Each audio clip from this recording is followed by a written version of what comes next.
রেখেছি আর পটল রেখেছি। কড়ার মধ্যে আমি সরিষার তেল দিলাম, পটল দিলাম,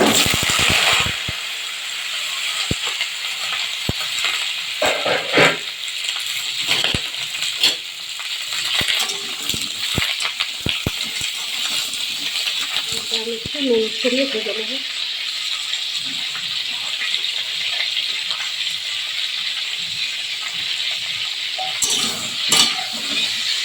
এবার এর মধ্যে আমি হলুদ গুঁড়ো একটু দিয়ে দেবো। দেখুন আমার পটল একদম ভাজা ভাজা হয়ে গেছে, আমি এবার নামিয়ে নেব।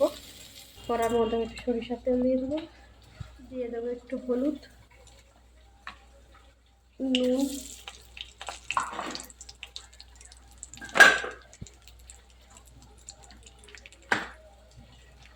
দিয়ে দেবো আলুগুলোকে আমি লাল লাল করে সুন্দর করে ভেজে নেব।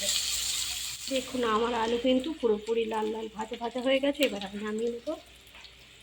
এবার চিংড়িগুলোকে আমি একটু ভেজে নেব।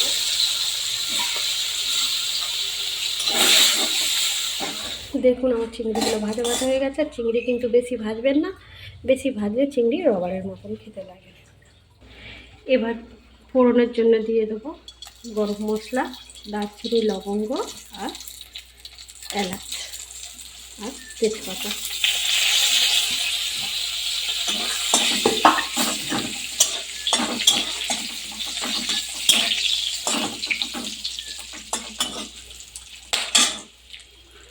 আর দিয়ে দেবো কুচি রাখা পেঁয়াজ।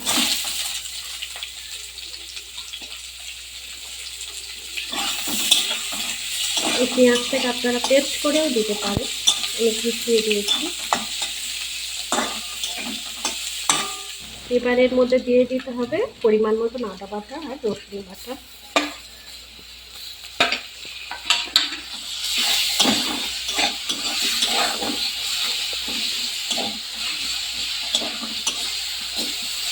মধ্যে গোটা জিরে একটু ফোড়নে দিয়ে দিতে হবে।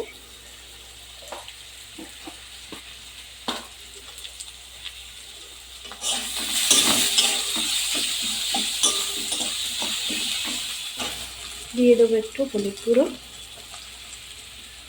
জিরে ফোড়নটা আপনারা ওই ফোড়নের সময় ব্যবহার করবেন, যখন আপনারা তেজপাতা দেবেন।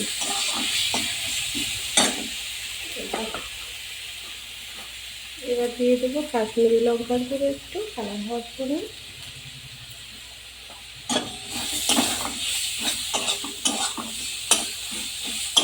আমি 2-3 মিনিট নাড়বো। কিন্তু কোনোভাবেই এর মধ্যে জল ব্যবহার করবেন না, দেখবেন এটা কষতে কষতে একটা তেল ছাড়ছে। জল দিলে কিন্তু সেই টেস্টটা আর থাকবে না। কষতে কষতে তেল বের হয়ে আসছে, দেখবেন মশলা থেকে একটু তেল ছাড়তে শুরু করেছে। এর মধ্যে আমি এবার দিয়ে দেবো টমেটো বাটা। আমি এখানে 2 বড় সাইজের টমেটো বেটে নিয়েছি, পেস্ট করে নিয়েছি।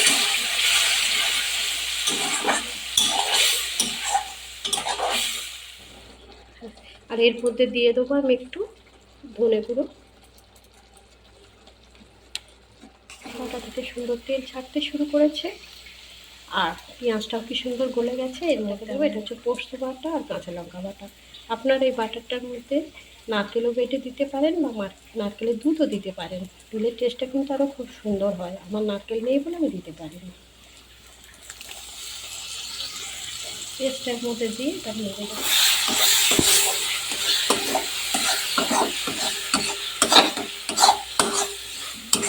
মশলাটাকে আমরা এরকমভাবে নিয়ে নেবো। মশলা কিন্তু পুরোপুরি আমার হয়ে গেছে।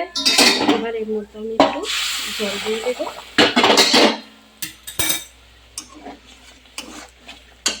আর দিয়ে দেবো ভেজে রাখা আলুগুলো।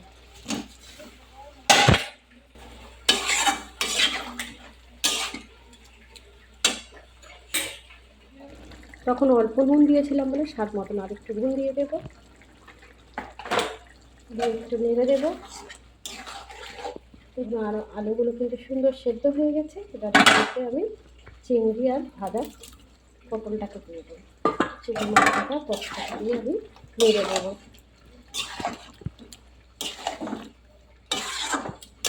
জলটা মাখা মাখা হয়ে গেছে, তাই আমি এর মধ্যে আর একটু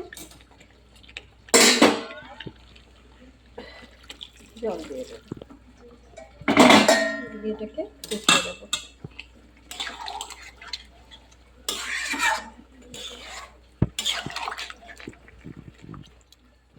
এবার এর মধ্যে দিয়ে দেব একটু ঘি।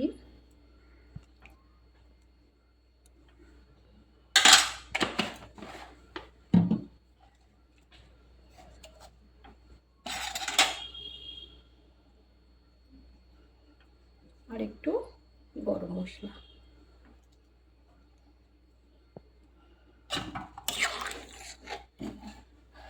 আমার পটল চিংড়ি কিন্তু পুরোপুরি রেডি হয়ে গেছে। দেখুন কত সুন্দর কালার এসছে তরকারিটার, কত সুন্দর দেখতে লাগছে, খেতেও কিন্তু খুব সুস্বাদু। আপনারা এইভাবে বাড়িতে করে দেখবেন, খেতে খুব সুন্দর হবে। এইভাবে যদি ঘরের কিছু উপকরণ দিয়ে আপনারা চিংড়ি পটল আলুর তরকারি করেন, তাহলে খেতে খুব সুস্বাদু হয়। আপনারা একবার করে দেখবেন, খেতে খুব টেস্টি হয়।